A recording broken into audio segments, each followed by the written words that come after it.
Welcome back to History's Hidden Weird, the podcast where the past gets odd, overlooked, and sometimes downright hilarious. I'm your host, Quinn Strange. Today's episode is one of my absolute favorites, because it proves that history isn't always bloodshed and drama.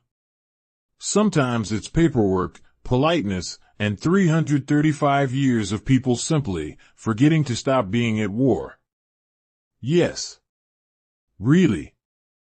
This is the story of the 335-year war, the bizarre, technically real conflict between the Netherlands and a tiny group of islands called the Isles of Scilly.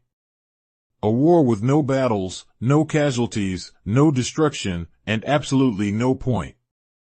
Let's unravel how an entire country ended up at war with a few windy rocks in the Atlantic, and why it took 3 centuries to realize someone forgot to sign a form.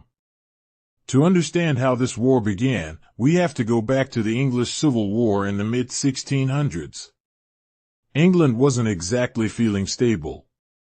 You had royalists on one side, supporters of King Charles I, and parliamentarians on the other.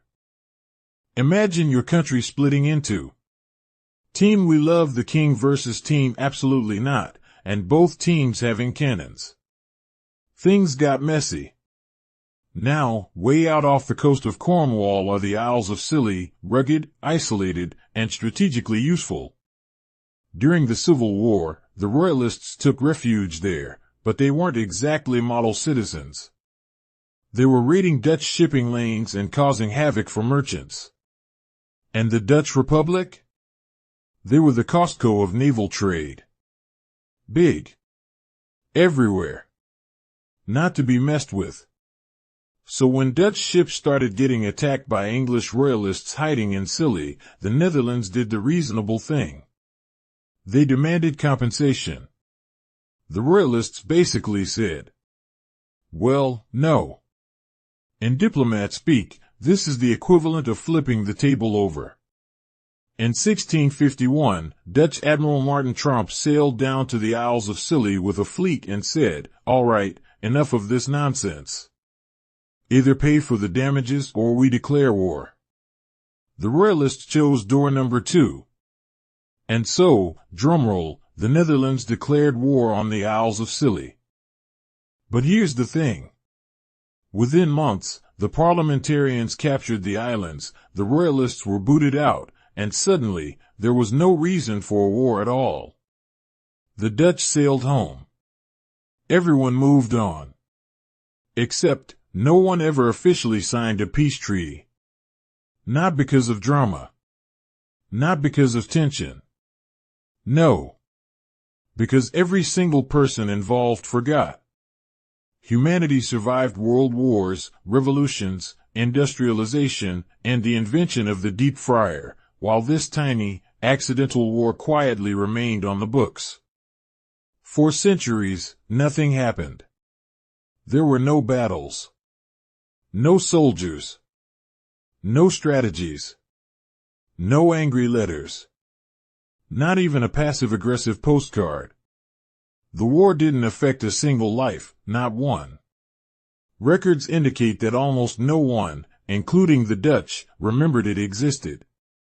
It was the historical equivalent of finding a subscription you forgot to cancel for 335 years. Meanwhile, the Isles of Scilly just went on being charming, beautiful, windswept, home to fishermen, farmers, and probably more seagulls than people. The Netherlands? They were busy becoming a global economic power, colonizing half the world, inventing banking systems, trading spices, and surviving actual wars. No one ever said, hey, isn't there something we left unfinished? Fast forward to 1986.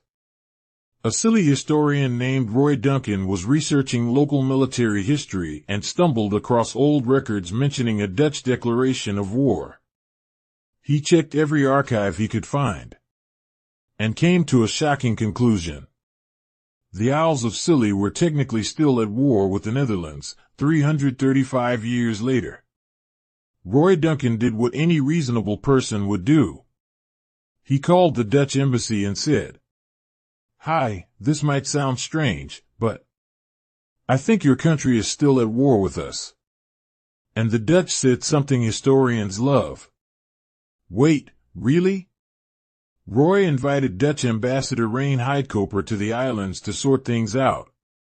And just like that, in April of 1986, the Netherlands and the Isles of Scilly signed a peace treaty, ending the world's longest war that had absolutely no consequences. The ambassador joked that it was nice to finally be friends after 335 years of hostility, and everyone had a great laugh. The 335-year war is funny, yes, but it's also oddly comforting. Think about it. This story shows us that not all conflicts end with tragedy. Some end with paperwork. Some never really begin. Some exist only because someone forgot to end them. In a world where conflict often feels inevitable, this tiny accidental war is a reminder that history is full of gentler stories too, stories where the worst thing that happened was nothing. It's a reminder that sometimes, peace doesn't require heroics. Sometimes it just requires remembering to file the right form. And in a strange way, the Isles of Scilly and the Netherlands share one of the most unique diplomatic relationships in the world. A war so uneventful, so harmless, so spectacularly pointless, that it became legendary. This has been History's Hidden Weird. I'm Quinn Strange. Thanks for listening. Stay curious. Stay kind. Stay wonderfully weird.